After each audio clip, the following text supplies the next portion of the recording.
આજે એક ખુશીનો દિવસ છે. આજે મને જણાવતા ખૂબ જ ખુશી થઈ રહી છે કે અમારો ક્લાસ એટલે કે જલારામ ટ્યુશન ક્લાસીસને 1 એપ્રિલ 2024 ના રોજ 13 વર્ષ પૂર્ણ થયા અને તે 14મા વર્ષમાં પ્રવેશ કરવા જઈ રહ્યો છે. આ વાતની અમને સૌને ખૂબ જ ખુશી છે. હું મૈત્રી સોની અમારા 9th ક્લાસના બધા જ મિત્રો તરફથી અમારા લાડકભાઈ હેતલને ખૂબ ખૂબ શુભકામના પાઠવું છું. ये जरूरी नहीं कि इंसान हर रोज मंदिर जाए, ये जरूरी नहीं कि इंसान हर रोज मंदिर जाए. कर्म ऐसे होने चाहिए, कर्म ऐसे होने चाहिए, इंसान जहाँ भी जाए वहाँ मंदिर बन जाए. कर्म ऐसे होने चाहिए, इंसान जहाँ भी जाए वहाँ मंदिर बन जाए.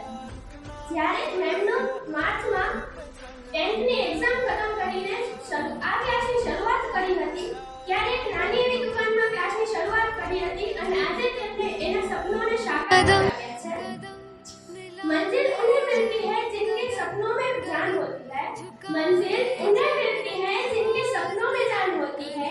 पंख सिर्फ हवा में उड़ान नहीं लेते, पंख सिर्फ हवा में उड़ान नहीं भरते, जिनकी हिम्मत होती है वही आसमान छू लेते, जिनकी हिम्मत होती है वही आसमान छू लेते.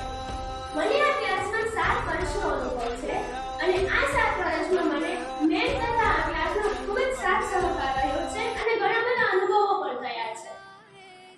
ક્યારેક મેમનો પ્યાર તો ક્યારેક પનિશમેન્ટ પણ મળી છે અને અમને કોઈ દિવસ દુખી થવા નથી દીધું મેમે. जीवन के हर अंधेरे में रोशनी दिखाते हैं आप, जीवन के हर अंधेरे में रोशनी दिखाते हैं आप. जहाँ बंद हो जाए दरवाजे, जहाँ बंद हो जाए दरवाजे, नया रास्ता दिखाते हैं आप. सिर्फ किताबी ज्ञान ही नहीं, सिर्फ किताबी ज्ञान ही नहीं, जीवन जीना सिखाते हैं आप, जीवन जीना सिखाते हैं आप. અહીં અમે બધા જ તહેવારોની ઉજવણી પણ કરીએ છીએ જેમ કે 26મી જાન્યુઆરી, Holi, Navratri, Makar Sankranti, 31st, new year વગેરે જેવા તહેવારોની સેલિબ્રેશન પણ કરીએ છીએ અને એ દિવસોમાં ડીજે પાર્ટીની મજા તો ભૂલી જ ના શકાય. મેમે અમારા જીવનમાં આવ્યા અને અમારા જીવનને સારો બનાવી સારા માર્ગ પર લઈ આવ્યા તે માટે હેતલ મેમને thank you so very much. હું હેતલ મેમને બસ થેન્ક યુ જ કહેવા માંગીશ.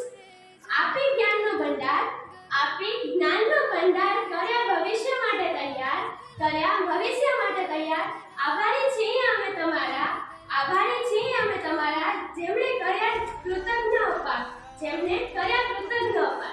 થેન્ક યુ સો મચ અમારી લાઈફમાં આવવા માટે અને અમારી આખી લાઈફને સારી બનાવવા માટે, સારા વિચારો આપવા માટે અને સારા માર્ગ પર પહોંચાડવા માટે. Thank you so much Hetal ma'am and once again very congratulations Hetal ma'am. અને લાસ્ટમાં એટલું જ કહીશ કે मिट्टी से जिसने सोना बनाया, मिट्टी से जिसने सोना बनाया, जिंदगी को जीना सिखाया, जिंदगी को जीना सिखाया. लक्ष्य लक्ष्य वेदने वेदने लक्ष्य का जिसने मार्ग दिखाया, लक्ष्य वेदने का जिसने मार्ग दिखाया, उस गुरु को सत सत प्रणाम, उस गुरु को सत सत प्रणाम. एट लास्ट में